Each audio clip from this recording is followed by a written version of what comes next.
vous l'avez trouvé, ce discours plus international que d'habitude, plus engagé?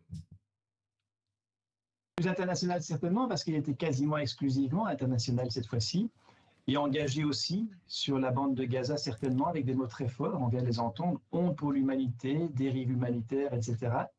Mais il était à la fois fort et fin, dans la mesure où il a introduit ces mots très forts, en évoquant d'abord aussi, c'est typique du roi Philippe qui veut toujours constater certes des événements très douloureux, voire tragiques, mais aussi en évoquant des éléments, des signes d'espoir, des éléments d'espoir. Et il a introduit ce passage sur Gaza en évoquant la rencontre qu'il a eue avec un père israélien et un père palestinien qui avaient tous les deux perdu un enfant dans un passé récent, mais qui voulait dépasser la vengeance, qui voulait dépasser la haine en portant un message de paix. Et donc il y avait aussi ce signe d'espérance qu'il évoquait.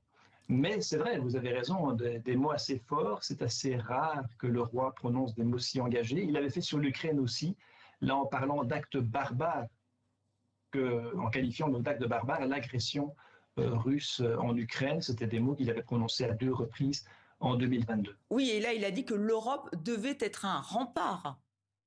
Et ce n'est pas rien depuis Bruxelles. Oui, il est très européen depuis toujours, mais en constatant aussi que l'Europe est faible en matière de politique étrangère et de politique de défense. Et donc, dans son discours, il appelle aussi à un renforcement des forces justement de défense européennes, en sachant que les valeurs que porte l'Union ne pourront être sonores, ne pourront être écoutées que si en matière de politique étrangère et de politique de défense, on peut faire entendre notre voix. On peut le faire en matière économique. L'Europe est un géant économique et on le voit dans les discussions face aux exigences commerciales de M. Trump. Mais par contre, en matière de défense et de politique étrangère, la voix de l'Europe est très faible et donc il appelait à plus de leadership de l'Union en renforçant ces piliers-là. Alors, il y a un baromètre de la monarchie 2025, vous le savez, Vincent Dujardin. Les Belges octroient au roi Philippe une moyenne de 6,9. C'est en nette progression. Alors, comment vous l'expliquez? Est-ce que les Belges ont besoin de la monarchie? Ça cimente la nation? C'est vrai que c'est un score assez élevé, 7 sur 10, c'est pas mal pour un chef d'État. Je ne sais pas combien est le chef d'État français actuellement, mais ce n'est pas comparable non plus parce que le roi règne mais ne gouverne pas. Et vous le voyez aux Pays-Bas, que la popularité du roi Willem Alexander était quand même en forte chute ces derniers temps. Ici, il est plutôt en hausse, il a pris 1,1 point sur 10 quand même en 2 ans.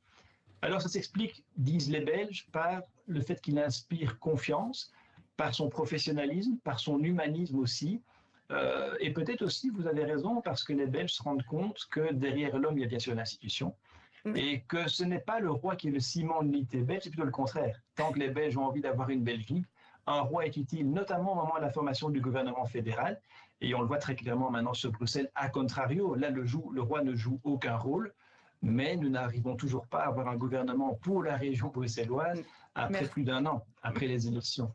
Merci infiniment, Vincent Dujardin, d'avoir été en direct dans 64 Merci à vous. minutes.